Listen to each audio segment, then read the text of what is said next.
bless, people. Let me first say, the book warns us to pray and pray without ceasing. So, those of you who have heard me before, I have warned you. I have warned you about that Nebuchadnezzar effect. I see Nebuchadnezzar in Trump. Trump has been used to punish. Okay, it's not a good thing that he's up there. But anyhow, I have said this before, so I'll be brief. Africa finally is waking up. The Sahel has got rid of their colonial masters. The colonial masters are not happy about that. So it has some of them who believe, some of the leaders, because you got to understand how these leaders operate. It's all for them and their families, and the people shall suffer. So a person like Ibrahim Traore, he's viewed as a pariah. Okay? Yes, he took over that country, Burkina Faso, with a military coup. But for some reason, this man is educated in the Sankara doctrine, where your people are first, second, and third. Your people are your greatest assets that you have. And he's willing to sacrifice his life to make sure his people have a fighting chance.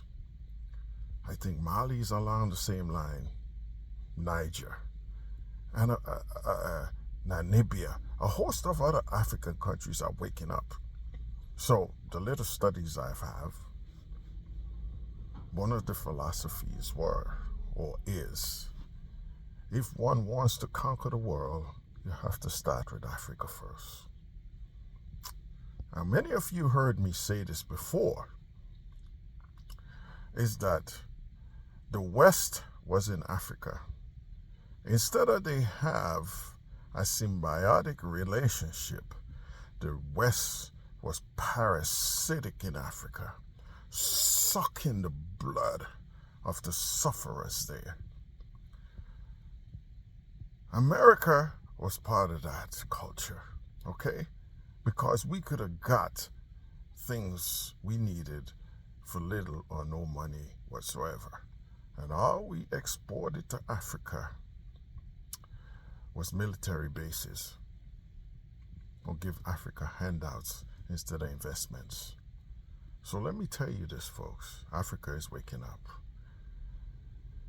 The West or the United States could have curtailed the growth of China by just investing in key sectors in African countries.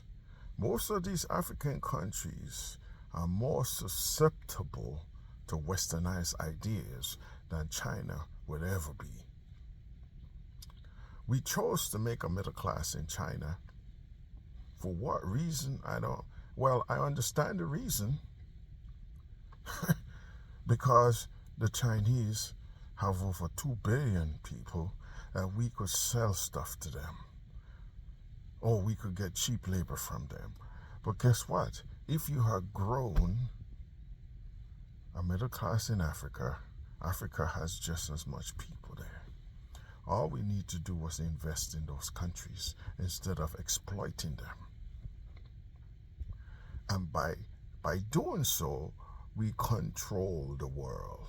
Yes, Africa have every single thing that this world needs to go, to ascend to new heights. Imagine that. Look at the state and the condition of Africa. We install all these dictators. We cause pogroms every single where. Because we need to destabilize the economy so that we get the natural resources for little or no money whatsoever. Look at France, that freaking pariah of a nation. That's what they did for many years, while the Parisians lived high on the hog off of African wealth. Look at the investment in these satellite countries, next to zero. Now they upset. Traore has expelled them. Now they seek to destroy him, like all of the other African leaders before him who grew some balls and stand up for the national rights of their people. So I predicted war is coming to Africa. Might be. The only reason why it hasn't happened yet is because the communists are there. See, the Chinese, regardless of what you think about the communists, they say, I want this and I'm going to give you that. I don't see anything wrong with that. The Western nations didn't do that. All it was exploitation. The Russians are there also. So now America is scrambling. Joe Biden invited all these African nations to the White House and offered them some kind of whatever. I guess none of them took the deal because they don't want to be looking like they're whores anymore. Joe Biden, he realized that too late. Because South Africa brought a case against Israel, South Africa has been shunned by the United States. It's really sad. South Africa is part of BRICS. Okay? BRICS' whole idea was to supplant the dollar, which we know we're using the dollar as a nuclear weapon. We use the dollar to put nations under sanctions and destroy their economies and do all kind of evil things to them because we don't like their governments. So this is why BRICS has come into play. Now Trump, with his ill-fated tariffs, has made BRICS more relevant than it would ever be.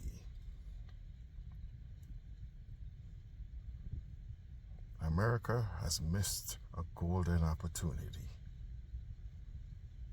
All we had to do was invest in Africa, build a middle class in Africa, and everything would have been okay. No, we can't get past skin color, man. We can't get past skin color. So therefore, the Chinese, as usual, just slip in the back door and capitalize on what we refuse to do. Well, this is the beginning of the end. I'm telling you folks, it's not going to get better. All those markets that we used to have with China and other countries, they're gone because they cannot depend on America voting another Donald Trump into office. You see, you have to blame this on Congress. Okay? These bastards voted to give that man that kind of power. This is insanity. Okay? They voted to give that man that kind of power, and he's destroying this economy. It doesn't matter if he settled that deal today, tomorrow, or next week. The doors are closed. You farmers, your farmland will become parking lots, or it'll be just another cheap buy for the rich, for the Bill Gates of the world.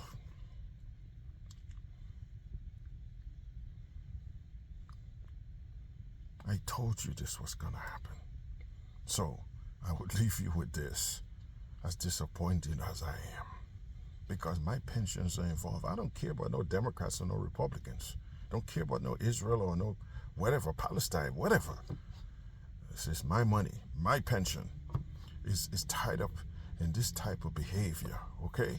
So I would leave you with this statement they use in the islands. My grandmother always used it. She said, you better ban your gut. So again, I would explain what that means.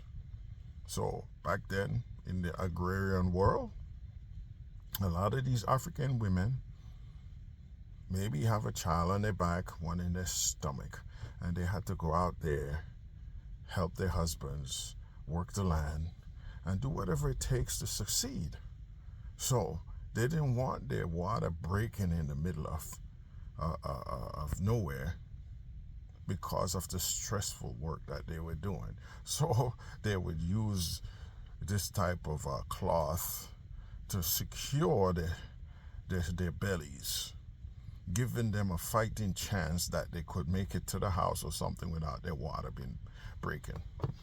We created this problem.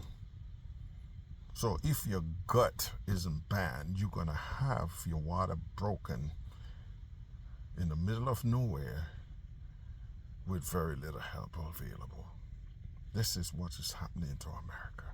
It is self-inflicted because you guys voted white.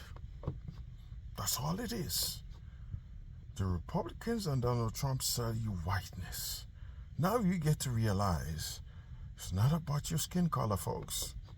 You people in North Carolina, you need to sell your hogs to non-white countries. You over there with your alfalfa fields and your corn and your wheat and your soybeans, you ain't selling to white countries. You're selling to other people. But you're so enamored in your color that you could vote against your own interests. So, all I got to tell you, ban your gut, because your water gonna break in the middle of nowhere.